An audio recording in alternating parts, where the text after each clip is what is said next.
What's up? Welcome back. It's Tuesday, another edition of Live from Redhook here at the Function House. Tonight, we'd like to welcome our special guest, DJ Austin Millz. Welcome to the show, man. What's good, guys? What's Harlem. good, guys? Yeah, man. What's going on? Good Welcome meet to you. Redhook. For sure, for sure. I'm sure you've been here before, right? Yeah, of course, of course. So you're born and raised in Harlem, Mhm. New York all the way. Born and raised Harlem. Like, I rep Harlem. Everything is just, I'm so Harlem. You still out there? Yeah, I'm still out there.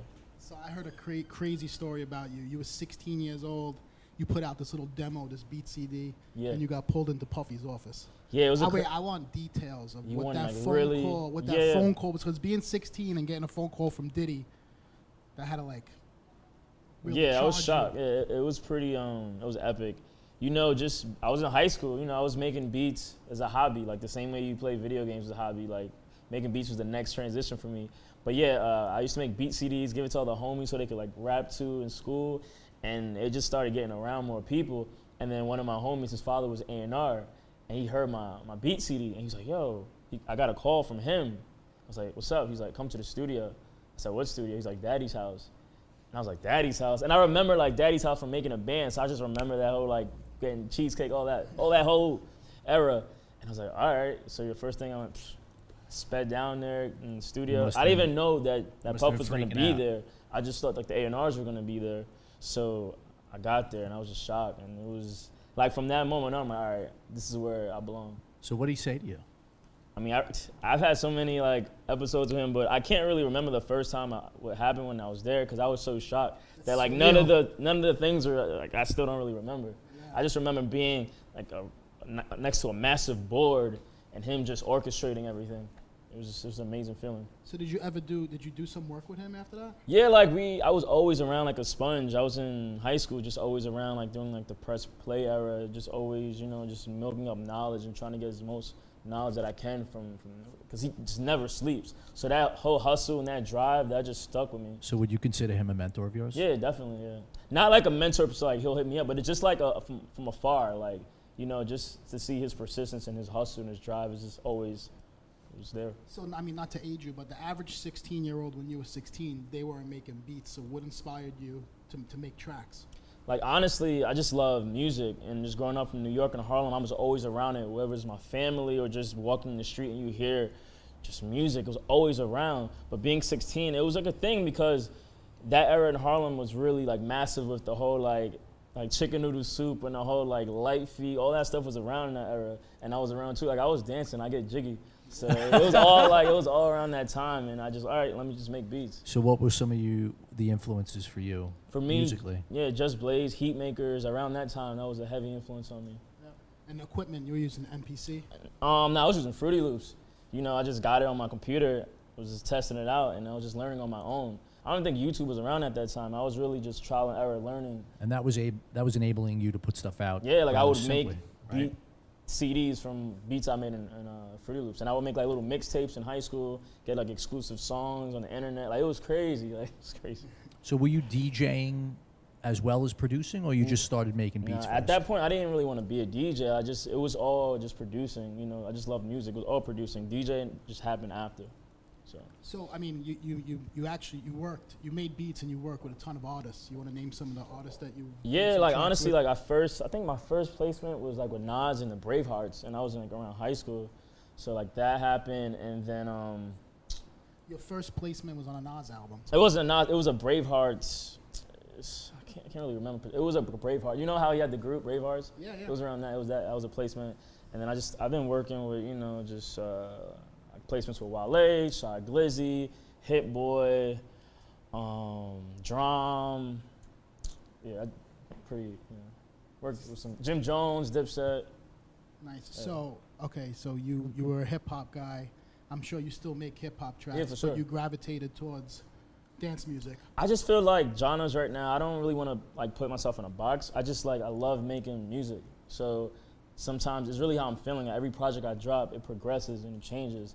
Like, if you look at Miles Davis, like, all his stuff is just different. Like, you see the progression throughout his career, and I kind of, like, mirror myself off of that. So, like, right now I'm in, like a heavy dance mode, so I've been on that wave recently. How about when you're playing out? Is there one genre that you enjoy to play more than others? I just love to get the people moving, man. I love seeing people turn up and just enjoying being happy. it always a difference. But regardless of the BPM. regardless, yeah, I just want people to move and feel good. Yeah. So where are you playing in New York? I'm about to go to tour actually tomorrow. I'm going to Paris. I'm about to do a 2-week Euro tour with Amiro Bay. He's on Def Jam, and we're about to like rock out in Europe. So that should be a fun experience. I just finished playing Coney Island 2 weeks ago with Cameron and Kid Capri. So like that's like That was the Art Walls? yeah, that was like that right there. Like What'd you think of the sound system that you were playing on? I'm trying to remember it. It was cool. It wasn't like output. I mean, it was a pretty cool system. It wasn't nothing spectacular. But just being Kid Capri is one of my favorite DJs. Cameron's one of my favorite rappers. To play like in the middle of them, it was just. Like, And there was a ton of people there. 'Cause 5,000. Lollapalooza, right? Yeah, Honey Palooza. It was 5,000 people. Yeah, like Kid Capri. I saw Yeah, some footage of that. yeah. it was remarkable. So I actually got hit up Kid Capri. Like he hit me up too. That's dope. So yeah, Yeah. Right there. yeah. Nice, man. Nice. So you got this tour coming up. You're going to be gone for 2 weeks in Europe. Yeah.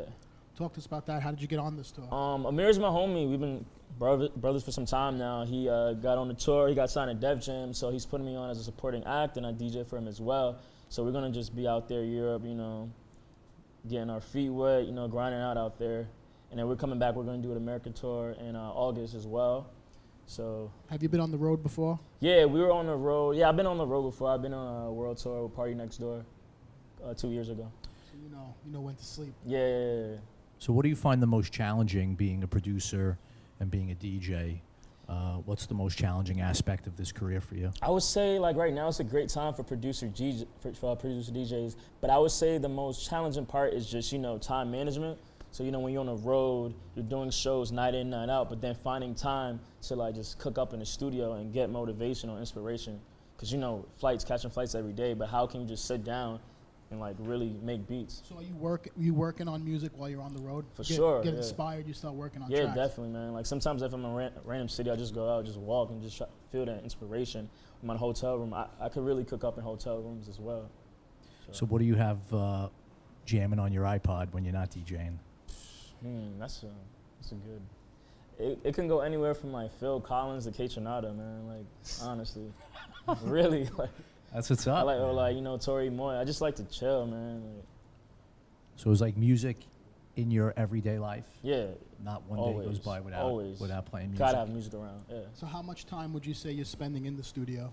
Right now it's 50-50. Honestly, if I'm not on the road doing a show, I'm cooking up in my own studio, or I'm just in the studio somewhere downtown in the city. I'm always just like thinking about it. So I'm always cooking up if I'm not working DJing. How do you stay on top of new music? I'm sure that's a big portion of your day too, searching for new music. For sure, keeping homies around. I always keep friends that got good taste. I'm all about like having people around that got like special taste, whether it's fashion or music. So I'm always got homies like, yo, check this out. So they send me like a SoundCloud link, like, yo, thanks. So always keeping like a good group of people that have a good taste. So are you into swapping, or are you protective of some of the jams that you play? Like, because I know some DJs yeah. are protective of their music, so they don't want to share stuff out. How do you feel about that? No, I'm cool with swapping. Like there may be like a few songs that I keep to myself, or like make like a couple edits to myself, but it's a swapping community. Yeah. That's Yeah. cool. That's cool. So do you play an instrument? Yeah, I mean not anymore, but growing up I played the saxophone and the keyboard. Okay. Pretty cool. And like recorder like every other kid. Yep. So you don't dabble with that stuff anymore? Nah, not really. I haven't really got time. It's straight electronic, like doing things on the laptop and in the studio. So you're signed to a management company. Yes. Which management company you Mood signed? Swing. Mood Swing. Yeah. And you recently just started working with Fool's Gold. Correct. Talk to me about Fool's Gold. Yeah, I just signed a Fool's Gold. Shouts to A-Track and Nick Catch Dubs. Yeah, it's a great partnership. I reached out to them, sent them my demos. They reached out back to me, and like I've always been wanting to like. I felt like they're the perfect bridge of hip hop and electronic dance music, or just dance music in general. Yeah. And I always like just growing up, like the past couple of years before I got signed, I wanted like a perfect place to call home, and like it really worked out. So I was just making music and was working hard, independent for a while. And I reached out, they reached back out to me, and then we just made it happen. Get it. Has that opened up any other doors for you since making that? Yeah, for sure. Just like other people that signed with them, getting more homies, just meeting more people in that lane and in that just that whole space is just opening it up. And like A-Track and Nick, they really been great help. So what exactly do you have going on with them? Do you have tracks out with them right now? Yeah, Do you my have stuff last coming out? Cyclone EP just dropped in February, a 3-track EP out on Fool's Gold right now. Go check it out. And right now I'm working on my next project. Cool. Is there a date in mind for when Nah, that's no coming dates, out? just cooking up right now. So. All right. So cool. So Got a cool. lot of dope collabs coming out too, so it should be interesting. You want to name some people you're collabing with, or you want to hold out? I want to hold out, but me and Slink got something coming up real crazy. Slinks the homie was here last week. Yeah. Well, go ahead, Mike. No, yeah, bro. Go ahead, bro. Are there any DJs these days that you're keeping tabs on or you following? Let me think about Or it. Shazamin. Not really. I mean, nothing come up. Like I really be in my own space. Like That's honestly, yeah, just really be in my own space. I'm gonna Shazam your whole set tonight. Word. Well, we appreciate you coming down. Nah, thank Did you you guys. did you man. put something special together for the Function House? Yeah, for sure, man. I want this to feel like a massive, just feel good venue. Like I know just us here right now, but when I'm playing, I want this to feel like y'all Nah, home. we'll make it feel like there's people here. Yeah. Trust me. Yeah. Everybody gets totally mesmerized by the Function House. Yeah. All right, well, thanks for coming down. Nah, thank y'all. I'm gonna Most get definitely. you up on the decks. We're gonna take a 2-minute break. Yeah. We're gonna get Austin Millz up on the deck.